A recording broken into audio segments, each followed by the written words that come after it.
Thank you for joining us today for virtual day trip to wine country, presented by Citi. I'm Sam Kimball from New York Wine Events, and we're really excited to be here today. We are going to Italy. This is our second virtual trip to Italy in recent days and weeks. We're going to Valdobbiadene, which is a town in the province of Treviso. Not far from Venice, Italy, in the northeastern section of the country. It's an amazing wine growing area just below the Dolomite mountains, the Alps, north of Venice. And it provides a climate for a cool variety of grape types. Grapes that grow well in a cool environment. The Conegliano and Valdobbiadene area is the home of not only the best Prosecco in Italy, but pretty much the only official Prosecco with wines that can be called the Prosecco name in Italy. This area is really the exclusive province and origin of those wines. And we're heading to the storied and historic Nino Franco Winery, founded in 1919, 101 years ago. The winery is located in the village of Valdobbiadene, 60 kilometers north of Venice. So it's about 40 miles and change north of Venice. And it's considered, this area specifically, Valdobbiadene, is considered the most prestigious and historical Prosecco production zone, producing those Prosecco sparkling wines. Nino Franco's calling card is, of course, Prosecco. The winery is located in the heart of this Prosecco producing wine country. To learn all about Nino Franco, the winery, you can visit ninofranco.it, and you can order the wines that we're tasting virtually today, the Nino Franco selections from Heights Chateau Wine Shop in Brooklyn. Just go to heightschateau.com and you'll be able to find these. They're actually running some special discounts. I think if you order 12 bottles or more, they're doing a 10% discount. There's free delivery. If you're in New York City, there's free delivery to Brooklyn and Long Island City, and free delivery to Manhattan, south of 86th Street for orders over $100. FedEx shipping, ground shipping is available to anywhere else in the US. So we're really excited about the show today and the virtual tasting. If you have questions during the session, please put them in the Q&A or the chat module in Zoom, and we will tackle them. We'll try to do them in real time. Speaking of the chat, please hit the chat and let us know where in the world you are tuning in from. We tend to get people from all over the US and even beyond, so hit the chat and just hit us up, let us know where you're logging in from. We love to see that. So without any further ado, it's my great pleasure today to host Silvia Franco. She represents the 4th generation of the Franco family, which owns Nino Franco, the winery. And really excited, she's also part of a growing number of women who play increasingly important roles in running high profile and historical Italian wineries. So welcome, Silvia. It's great having you on the show today. I should say buon pomeriggio, good afternoon if you're here in the United States, but buonasera if you're in Italy. It's great to have you.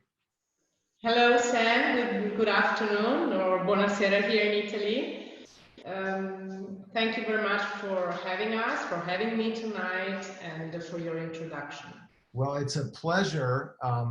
I'd love it if you would tell us a bit more about Nino Franco, just the brief history. I know it's 100 years, so it's a tall order to ask you this, but our audience doesn't know the winery as well as some American producers.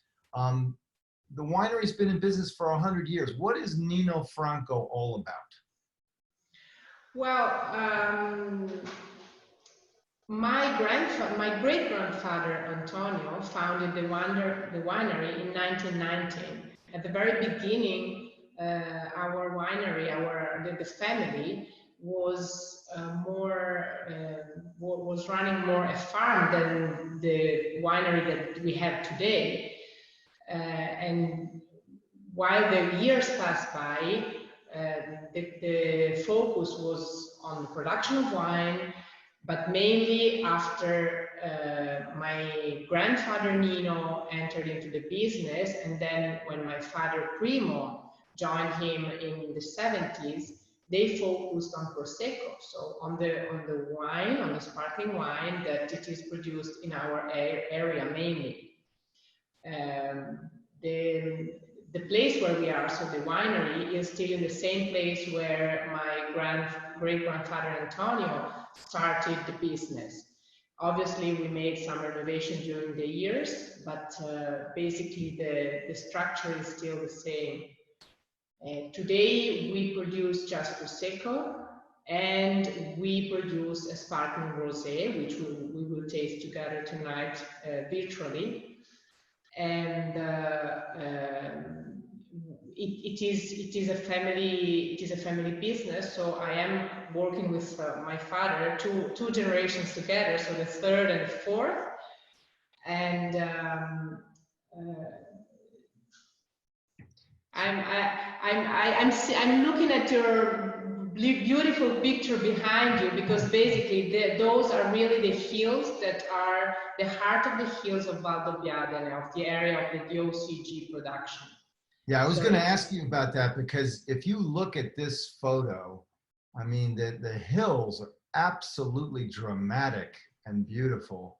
And so I don't think people realize, I mean, quite close to Venice, where it's the ocean and it's flat, and it's this is an area with getting up into the mountains, and as we mentioned earlier, you're really not too far from the Dolomites and the Alps. Yeah, correct.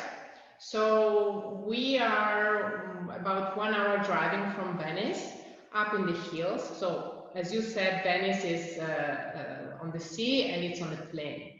But it takes 1 hour to get in this amazing area of hills and then nature, and we are just on the foot of the Prealps, of the Dolomites.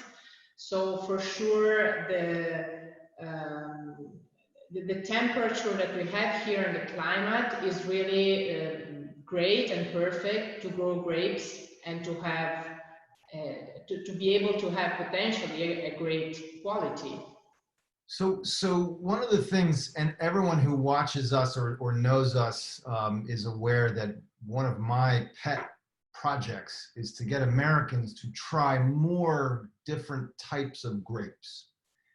So tell us about the types of grape varietals that you grow in the vineyards in your area, and what are the names of them, and what are the different ones you use? So let's talk about the grapes that we grow to produce them, and that are allowed to produce to use in the Valdobbiadene Conegliano Prosecco Superiore DOCG. So the main grape is called Glera. Glera is a white, half aromatic grape. Historically, it was the grape called Prosecco. But since 2009, the word Prosecco has become the identification of an area, of a geographical area, and the synonym for this grape has always been Glera. So since then, how do you spell Glera, the grape? Glera. I mean, I love this, because as people know, I say we Americans are very boring. We drink Chardonnay, Cabernet Sauvignon, maybe some Merlot, maybe some Pinot Noir. How many people, hit us in the chat if you have heard of or you know of the grape, the Italian grape called Glera, Glera. So I'm curious to know if people watching are even familiar with that varietal, because I just learned something new. And that's part of one of the reasons we do these broadcasts, is to really understand where these wines come from and the types of grapes. A couple of people said yes, and a couple of people said no. So anyway, so the Glera is one of the primary grapes. Are there other Yes. types that you grow and that you use? There are some, let's say that the regulation allows us to use 85% of this grape, at least, of this grape in the Prosecco DOCG. The other ones are some autochthon grapes, which are called Bianchetta, Pereira, and Verdiso. So they are not so easy to say, but these are the smaller quantity of grapes that we can use and grow in our vineyards. Right. So correct me if I'm wrong, but I believe in Italy there are almost 1,000 different grape types that you can grow to make wine. Is that right? Yeah. 1,000. That's amazing. That's a lot. That's a lot. Yeah. Anyway, so that gives you a sense. So how many different grape varietals do you farm? Obviously, the Proseccos need to be made with 75% Glera. 85. But how many different varietals do you farm at the vineyards? So our choice is to grow Glera and to use just Glera in our Prosecco. So we use 100% of this grape. And in our vineyards, I would say probably the 100% is Glera. Okay. And then, so the other thing you mentioned a couple times, and I would love to hear this because it will educate me, but I think it'll be interesting for our viewers as well. You talk about DOC and you talk about DOCG. What is DOC and what is DOCG? And I know I see those letters on the bottles of Italian wines. What do they mean, those letters? So DOC means Denominazione Origine Controllata, which means, translated into English means what? It means that it is a denomination which is controlled. And when you say DOCG, you add a G to the DOC, so Denominazione Origine Controllata Garantita, which means an appellation which is controlled and guaranteed. So the DOCG level of a wine is the highest level of appellation that you can have in Italy. I just put this in the chat for everybody to see. So if you want the good stuff, people, look for DOCG on the bottle. And in the case of the Prosecco, we have two different areas.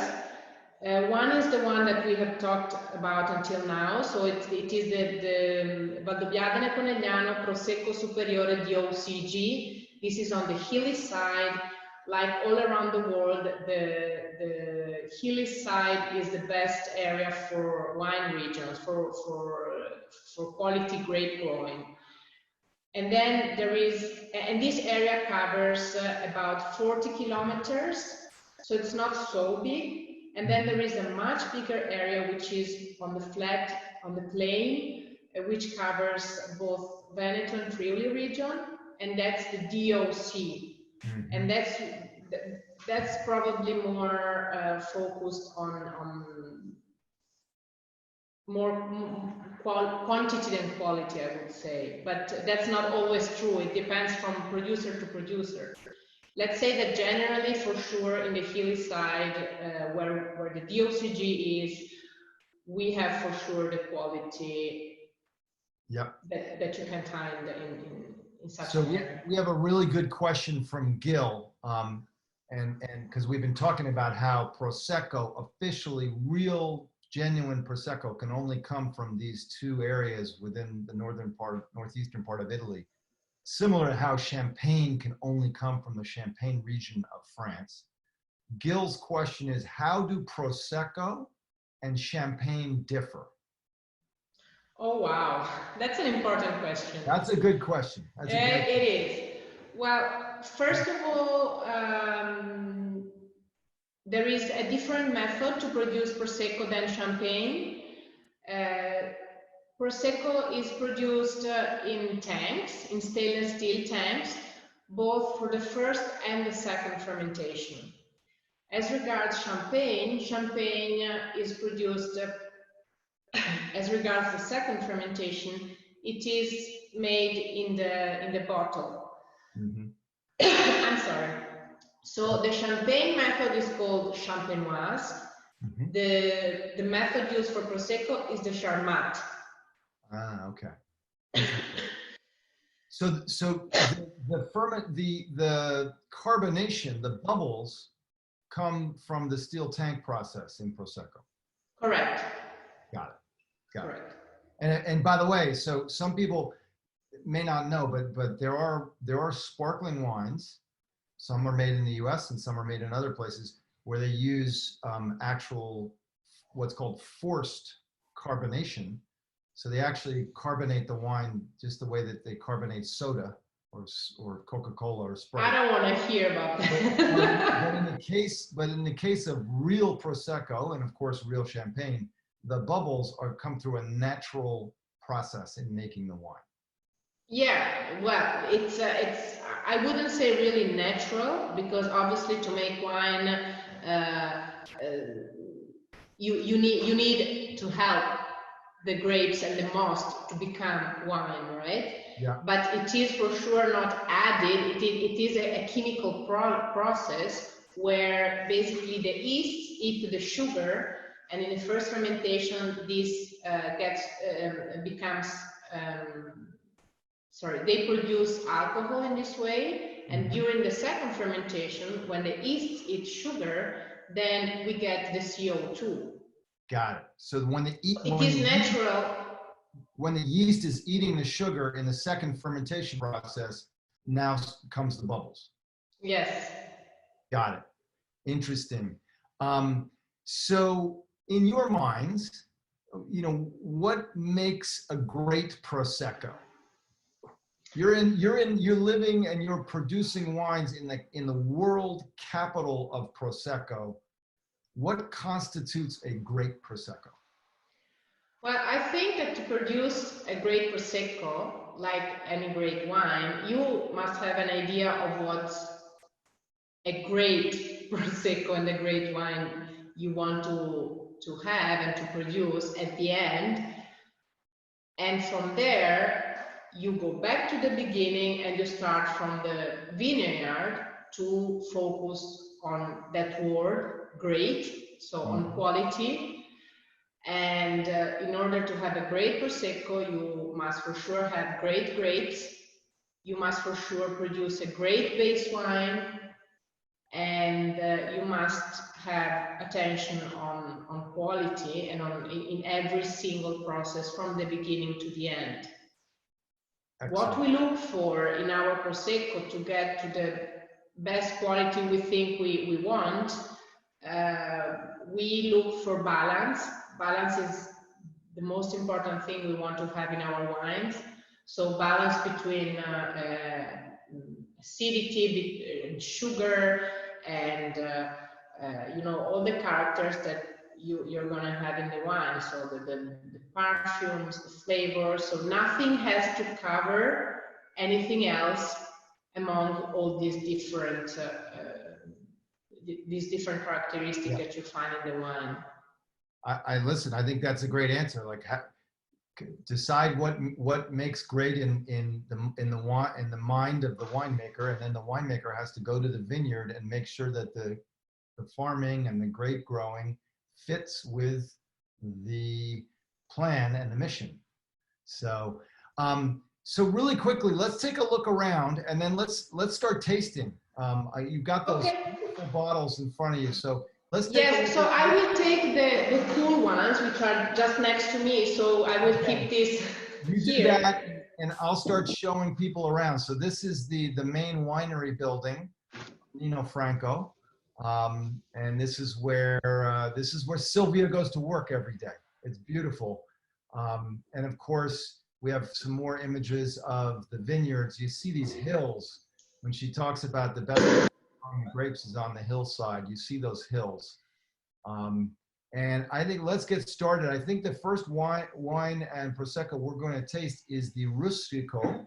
Rustico bottle up on my screen. It's to my right.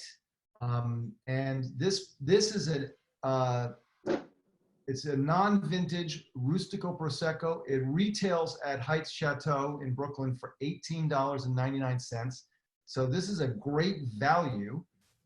Silvia, tell us about the tasting notes. What are the characteristics of this wine? So Rustico is our what we call our premium entry level Prosecco. This is for us the everyday Prosecco, the one that really can go with so many different kind of food, and it is produced, as I was saying before, like all our Prosecco, with 100% Glera grapes. It is a brut, which means that we have here around 11 grams per liter of sugar. Mm-hmm. Prosecco, usually it is, and this is what you can find in Rustico as well, it's fresh, it's young.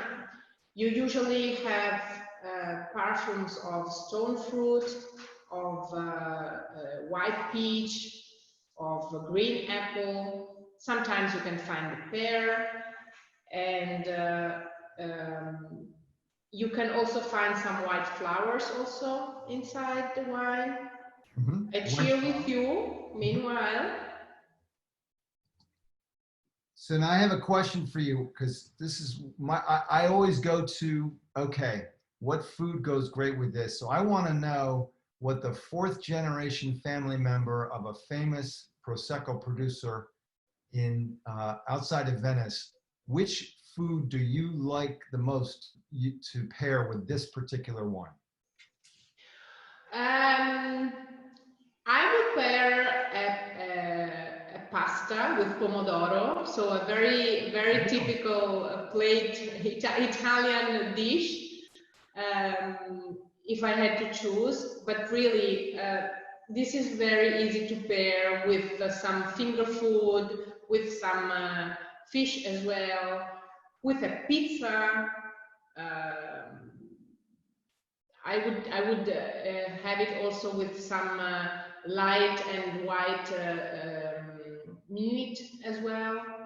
So I would say it's quite versatile, and it's easy. That's so interesting, because we in America we generally think very simplistically about wine and pairings. When we think about spaghetti with red sauce, we think red wine. But in talking with a native of Italy and speaking with you, you might have a spaghetti pomodoro with this Prosecco.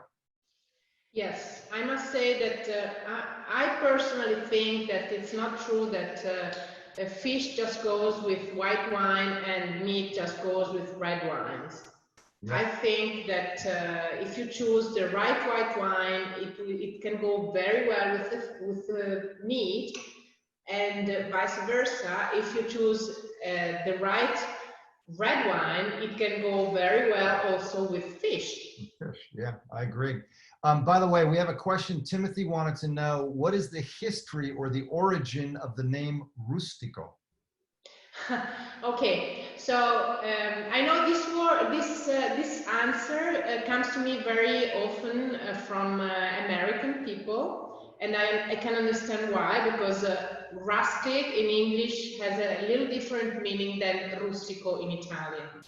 So rustico means something very original, very connected to tradition, and Rustico was also a name chosen for this wine from my grandfather Nino in the 70s, when this wine was still produced with the traditional method of producing Prosecco, which was the sur-lie called Fondo, which was a different method than the one we use today. So it was a method with the fermentation in the bottle without the degorgement, like in the champagne. So the sediments of the fermentation would remain into the wine, and we would have a less sparkling prosecco than usual, but still sparkling. And it was a prosecco with more yeasty taste than the fresh taste that I was talking about before. It is also a method that is coming back today. Many producers tend to use it. We don't produce with this method anymore. We just use the tank method. But this name rustico came from that way of producing rustico in the very early, at the very beginning. Got it. Got it. Excellent. All right. So I think we're going to move on to the next prosecco, Yes. which is the San Floriano. This one retails for a little bit more. It's $34.99 at Heights Chateau in Brooklyn, the wine shop. Tell us about this wine. How is it distinguished from the first one? So, Vigneto della Riva di San Floriano, it is a single vineyard.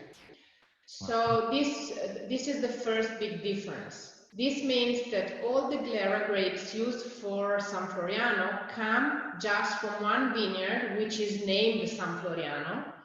It is on the top of a beautiful hill that faces the town of Valdobbiadene, and it is in a position, in a special position that helps the climate to be very good for growing grapes. There is a very good balance of the temperature between day and night, which is very important to grow grapes. And in Rustico, in the case of the Rustico, the grapes are sorted out from about 10 different vineyards, which makes this wine called, it's a blend. It's one grape, but it's a blend of different vineyards. Right, right. So this one is a single vineyard. Yes. What are the tasting notes on this one? So here I taste more tropical fruits. I taste some pineapple, and I can taste more structure given from the area where it comes from. So the very steep hill, the soil, which is a mix of chalky soil and clay, and there is a lot of wind on this.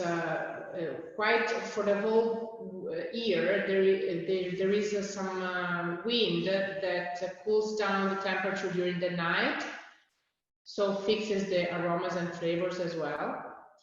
And we make a special permanence of the base wine on the gros lees in order to have more structure in this wine. It always seems like some of the best wines come from a hill or a place where the grapes have to struggle to survive. Yeah.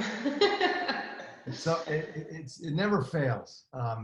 What are the different sweetness levels between the Rustico and the San Floriano? Is San Floriano drier or sweeter?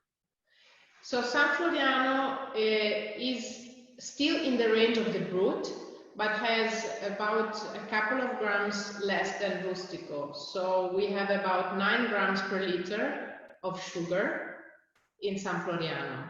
So this one is going to be a little drier, and it's got some of those tropical notes. Yes. And in this case, in San Floriano is also a vintage Prosecco. So I'm drinking today, I'm tasting 2019. Rustico is a non-vintage. Now, I think the one that's available at Heights Chateau for our audience to if they're interested to buy it is the 2017. Yes, it can be. Yeah, I think that's right. And what is your, like, don't think Just answer quickly. Like, what is the dish? What's the food you love with this San Floriano? Oysters. Oysters. I love it. I love it. I have such a great memory of a trip that I made to Canada. I was there for business, for an event, and they prepared for me the pairing of San Floriano and oysters, and I had never had it before. And when I tried it, I was like, oh my God, this goes great together. And since then, that's my favorite pairing that I like to have with San Floriano. You heard it here first, everybody. A North American person or company told an Italian a great pairing. That's not happening every day. Usually we're listening to the Italians. Well, it was a great chef, I must say. So he knew his what he was saying. Yeah, no, that helps. All right, so that was the San Floriano. Let's go to wine number 3, which is the Nino Franco 2017 Primo Franco Prosecco. This one is actually around the same price point. It's at $36.99 at Heights Chateau.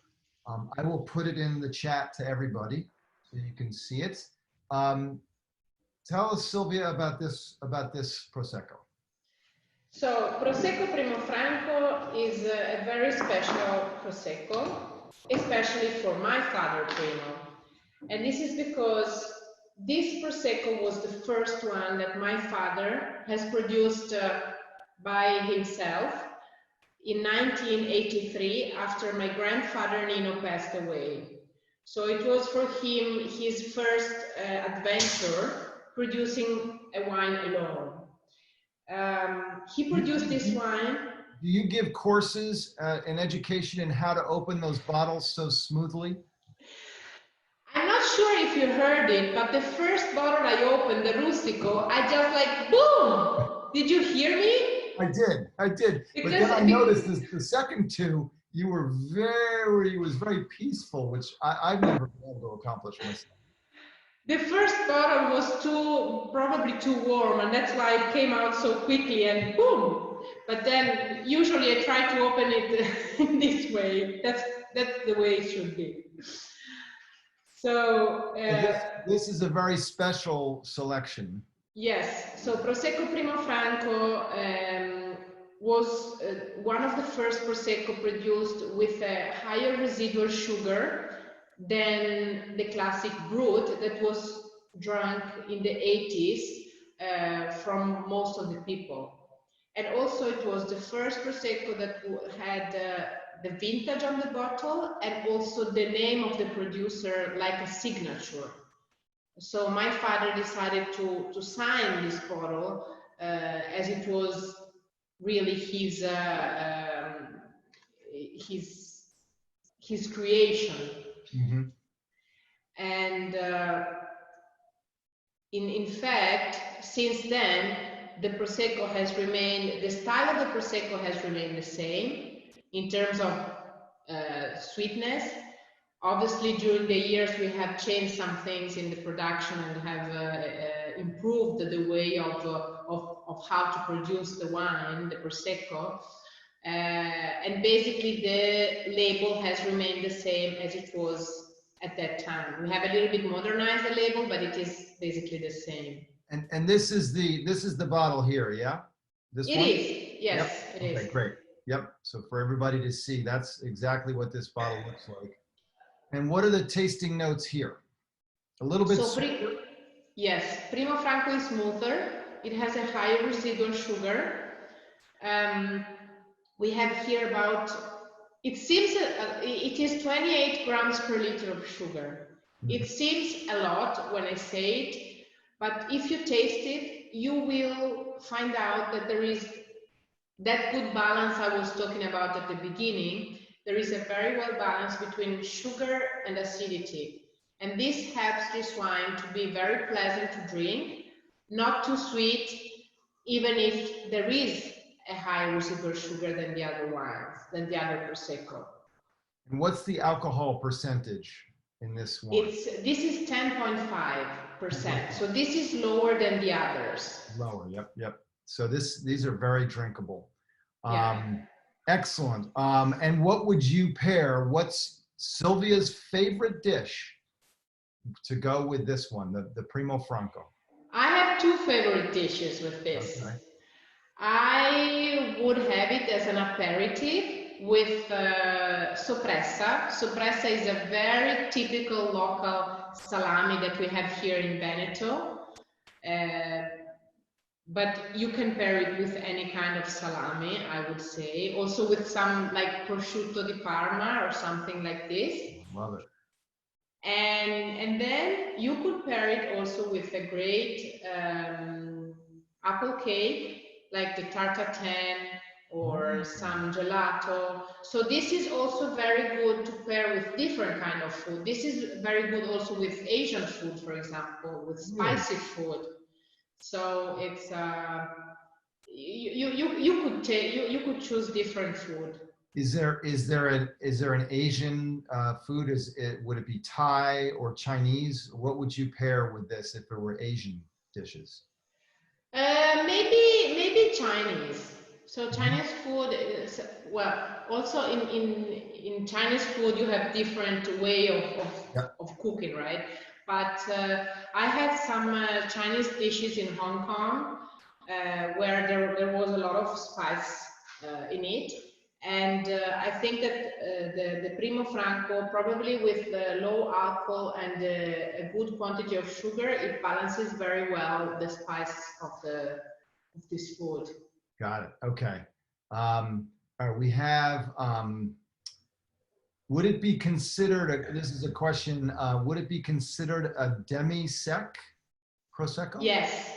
It would be. So, yes, in Italian, in the European regulation, this wine has to be into the range of dry sparkling. In English, it has the opposite meaning of what it is really, what it means for us. But when we talk about a dry style, we mean a Prosecco that goes from about 18 grams per liter of sugar to 30 grams per liter. So even if dry in your language means lower sugar, in the European regulation it means more. Yeah. But it is correct. Let me say it's correct. I love it. Oh, I love those two pairings. All right, now you realize, Silvia, that in the U.S. people are crazy for rosé. Yes. And they're also crazy for sparkling rosé. So this next one, which is the Nino Franco, I'm not sure how to pronounce it, Faive rosé. This is a sparkling rosé. It's not a Prosecco, it's a sparkling rosé. Correct. This one retails at Heights Chateau. It's on my screen here to my right for $27.99. Tell us about this wine, and I have not yet tried this, but I have a feeling this is like something that Americans who love rosé would love, this sparkling rosé. Okay, so this rosé is made with 80% Merlot and 20% Cabernet Franc. Wow. It is a particular blend. It's quite unique. We have decided this blend with a very good friend of ours who is also a red wine producer, and he supplies us the grapes. And we make a Charmat method out of this rosé wine. We make a very short contact with the skins of the grapes in order to get the color that we have. How much time does this stay on the skins? A day? About 16 hours, more or less. Then, less than a day. Yep. Yeah. At very low temperature, so that we don't get too many tannins, but more the color of the skins. And Faive, just for curiosity, Faive means sparks in the Venetian dialect. Sparks of the fire. So this was an idea of, producing a rosé, which reminds you to the sparks of the fire. So at the end, we called it faive. That's so cool. Now, if we were all there with you in Valdobbiadene and we were having a meal with this sparkling rosé, what would we pair with it? In Italy. Yes. I would pair this faive with risotto and shrimps, probably. Love it. Or with some sushi as well. Interesting. Okay. Some kind of sushi. Awesome. And what's your favorite to combine with this wine?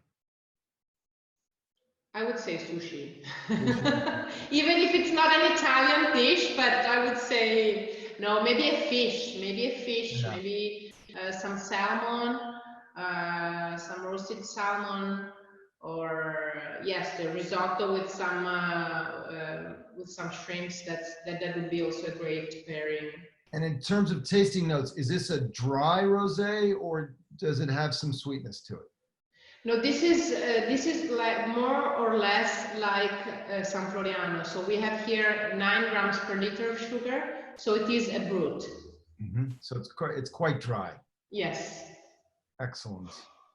And all of these 4 selections are available for us who live in the States at Heights Chateau, which is a great wine shop in Brooklyn Heights in New York City. If you're in the city, you can get free delivery to most parts of Brooklyn, Long Island City, and Lower Manhattan, and FedEx ground shipping anywhere else. There is a question. Dan has just asked, would any of these Proseccos pair well with lobster? I would say the Primo Franco. Primo Franco. Primo Franco, yeah. That would be a little sweeter to go with a lobster. Correct. Got it. I'm interested in that question because I'm going to Maine next week, and I will be having lobster. So wow. I have to stop by Heights Chateau and get my Primo Franco. Well, Silvia, thank you so much. This was really great. Thank you, Sam. For you to share your time with us. I know it's 8:30, 8:40 at night there in Italy, and we appreciate your doing this. It's wonderful to visit with you, and when we're not on quarantine, we'd like to come visit you actually at the winery, which would be amazing. You are more than welcome to come. Whoever would like to, just contact us. You have the contacts on the website, and it would be a pleasure. Right, that's ninofranco.it. Yes. We have one last question I'd love to help answer, and that is from Jackie. Can you tell us a little bit about the Cartizze wine? Yes. So Cartizze, it is a Prosecco, but it is a particular Prosecco, which means that all the Glera grapes come from the hill called Cartizze. So basically Cartizze, it's a cru, a single vineyard, but it is quite, it is about 100 hectares, 107 hectares, divided per different producers, different growers, and therefore several Prosecco producers produce Cartizze as well, even if in a very small quantity, because the area of Cartizze is very small. But Cartizze is usually, and historically Cartizze is produced in the dry version, which mean in our meaning higher sugar. Yeah, excellent. Well, listen, I could talk to you all night about this stuff. It's so much fun, and we love visiting with you virtually, and we look forward to visiting with you non-virtually very soon. And if you have any questions, hit us up at New York Wine Events, info@New York Wine Events. And thank you everybody for watching. And thank you so much, Silvia, for doing this. Thank you, Sam. Thank you, everybody. Thank you for being there and to listen. It was a pleasure. Take good care. We'll talk to you soon. Yeah, okay. Bye. Well, thank you. Bye.